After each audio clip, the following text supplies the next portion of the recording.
Allow me to reintroduce myself. My name is DJ Angelo. You're rocking with the best, the best, the best. I'm the hottest round with the crazy style.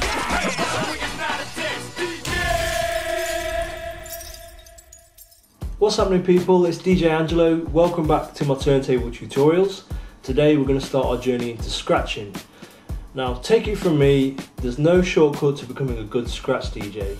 You really have to put the time in. Obviously you need rhythm, but most importantly you need patience and the desire to practice. You've probably already noticed that I turned my turntables around by 90 degrees, from the standard horizontal setup to this vertical turntable setup. This is known by most people as battle style. It's also known as Philly style, as the DJs who pioneered this were from Philadelphia.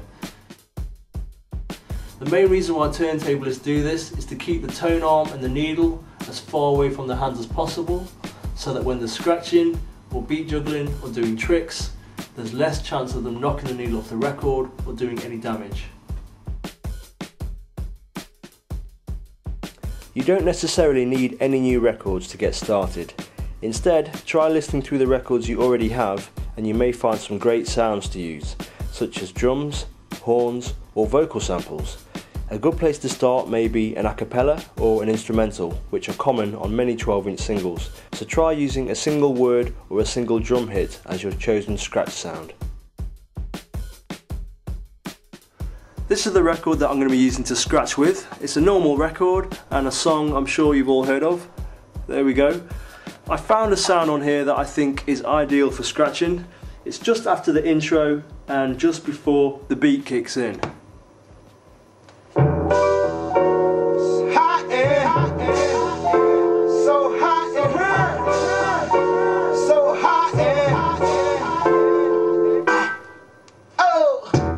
Okay, that's the sound I was looking for.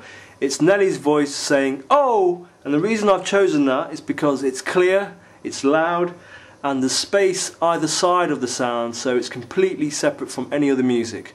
So once you've got the sound you want, stop the turntable and cue the record back so that the needle is at the very start of the sound.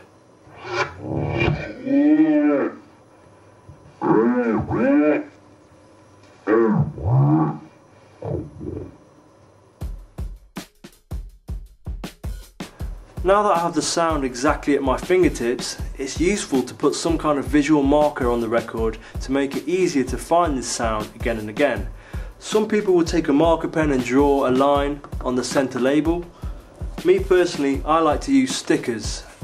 You can get stickers like these from most stationery stores, and these really are a turntablist's best friend.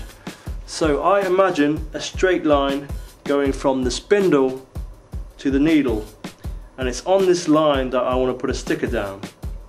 So a good place to put the sticker is either on the edge of the white center label, or if you have any space on the record itself where there isn't any music, so the shinier part of the record, that's a good place to put a sticker down because it's as close to the needle as possible. So take a sticker, and without moving the record, because this is already queued up in the right place, so you could hold it still with one hand, put the sticker down on that imaginary line. Okay. I've been careful not to cover up any of the music on the record, otherwise you won't be able to play that section of the record. The more visible the sticker is, the easier it is to follow the movement. It's also a good idea to have different colours if you're thinking of putting more than one marker on a record.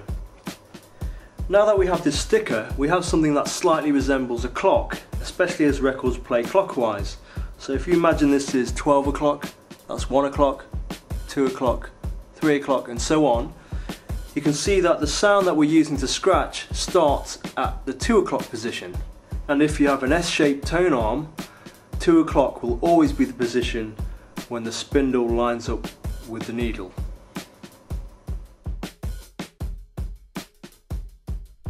One final tip before we start scratching is to check the center hole of your record.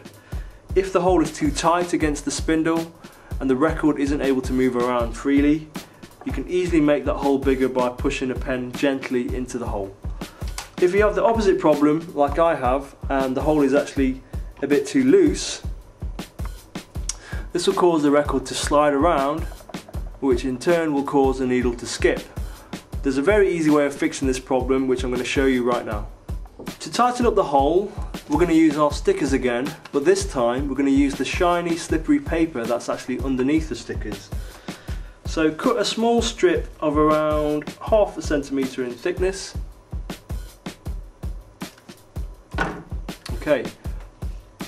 Thread the strip through the centre of your record, making sure that the shiny surface is facing up.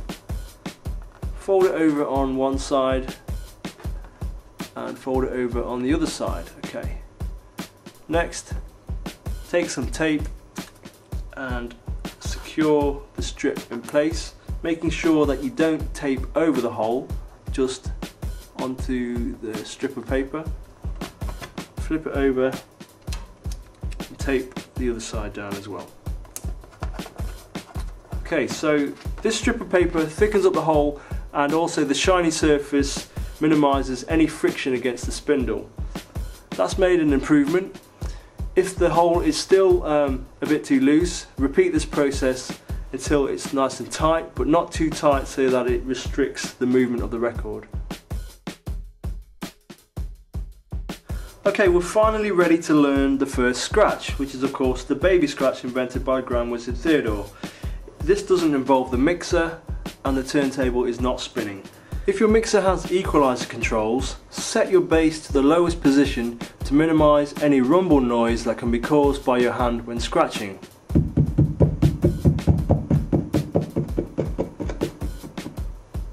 So going back to the idea of this being like a clock, the baby scratch is basically pushing the record forward from the 2 o'clock start position to the 3 o'clock position and then back to the 2 o'clock position.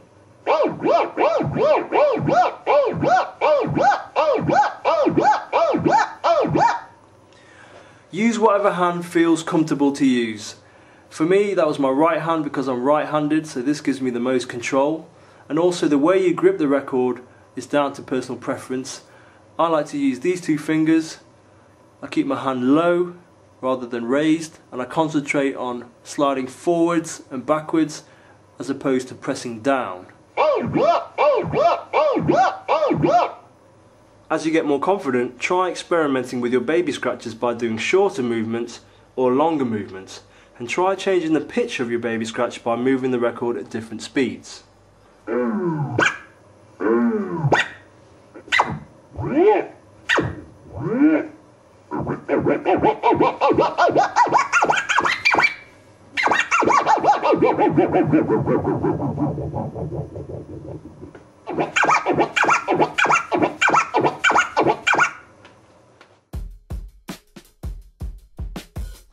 Okay, so the real test is to be able to scratch in time to music. So find a record to play on your other turntable, preferably an instrumental or a simple beat that isn't too busy.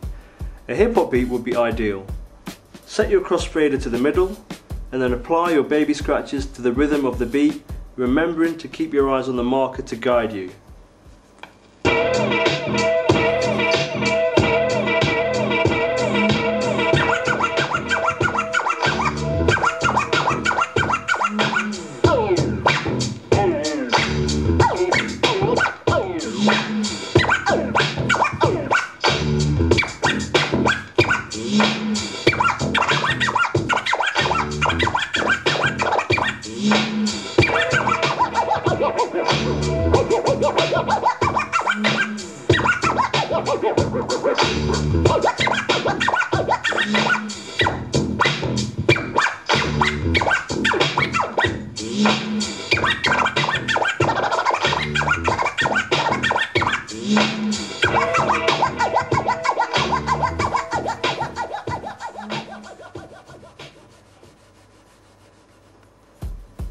Okay people, thanks for watching part 1 of my scratch fundamentals. Please check out part 2 where I'll be expanding on the baby scratch and preparing you for more difficult scratch techniques. If you have any questions, please get in touch via djtutor.com or YouTube.